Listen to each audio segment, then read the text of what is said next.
আসসালামু আলাইকুম ভাই। ওয়ালাইকুম আসসালাম ভাই। আপনার এই পানের বরজের কতদিন থেকে এই কার্যক্রম শুরু করেছেন? একটু ঘুরে নিতে ঘুরি বলেন। হ্যাঁ, ভাই আমার 2 বছর হলো। 2 বছর হলো।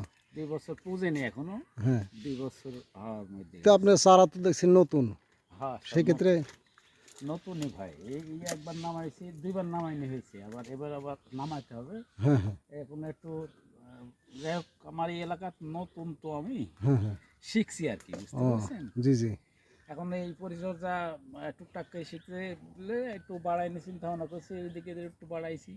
হ্যাঁ, ও আপনার এই প্রথম বছর যে পানের তোলার পরে আপনি কেমন কি আয় ব্যয় একটু হিসাবটা যদি বলতেন। তবে পানে লস নাই, লস নাই।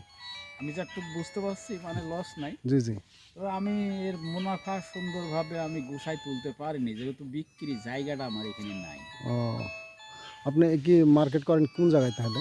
আমি এখান থেকে 2 বেড়ি তুলি, 2 বেড়ি তুলি, আমি দোকানে দোকানে দিই। ও পরে পান্ডা যে আমি বিক্রি করবো এখান থেকে বিক্রি করার জায়গা হলো এখান থেকে মেলা দূরে। হ্যাঁ যেমন আপনি তাহেরপুর যেতে হবে, এলাকাতেই বিক্রি করেন। এখন এলাকাতে আপাতত বিক্রি করি।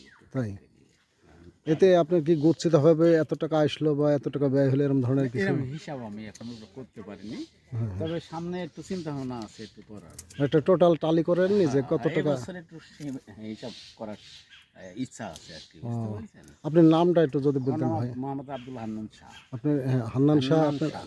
হ্যাঁ, আপনার আব্বার নাম কি? আমার আব্বার নাম মোহাম্মদ বিরাজউদ্দিন শাহ। বিরাজউদ্দিন শাহ। ও আপনার হলো গ্রামটা পুরো ঠিকানা একটু যদি বলতেন। গ্রাম যোধকাদিরপুর, জি জি বাঘা উপজেলা, রাজশাহী ডিস্ট্রিক্ট। ও তাহলে আপনার এই পানের বড়জোর বয়স 2 বছর। 2 বছর হলো। 2 বছর রানিং চলছে। 2 বছর রানিং। এখানে আপনি টোটাল একটা আয় ব্যয় একটা টোটাল হিসাব করেন নাই? না, তা করিনি ভাই, আমি এই অল্প থেকে খালি শুরু করেছি কলকা, তাই যা করিনি। আপনার এখানে আপনার কি বাইরে কি আপনি ওই যে লেবার টেবার খাটান না আপনার নিজে আমি নিজে? নিজে একাই করি। ওই যে ওইটা সেলটা দেখছি উনি কে? ওইটা আমার নিজের ছেলে, ছোট ছেলে। তাই আর ওইটা আপনার ওয়াইফ? এটা ওই আমরা আপনার এখানে জমি কতটুকু? জমি 1 বিঘে 7 কাঠা। 1 বিঘে 7 কাঠার উপরে বিভিন্ন প্রজাতির আপনি আবাদ করছেন। হ্যাঁ, টুকটাক করে। সেক্ষেত্রে যদি আমাকে একটু দেখাতেন প্রজেক্টগুলি কেমন কি কিভাবে? আমার তো তেমন কিছু করিনি ভাই, এদিকে একটু বাড়াইছি। হ্যাঁ এইদিকে জায়গা বাড়াইছেন? হ্যাঁ, জায়গা বাড়াইছি, পারের পর একটু বাড়াইছি। হ্যাঁ হ্যাঁ হ্যাঁ আর এই যে এদিকে টুকটাক একটু সবজি আবাদ করি বাড়ির সংসারে খাওয়ার লেগে। জি। আর বাইরে সবজির বিক্রি- মধ্যে আপনি কি কি আবাদ করছেন একটু যদি বলতেন। এই যে পুঁই শাক আছে ভাই, জি জি পুঁই শাক, ধুইমি, হুম হুম তারপরে যে পিপি। হুম পিপিতে আপনি কি লাভ? পিপির লাভ হয়েছে। আপনার পিপি কতটা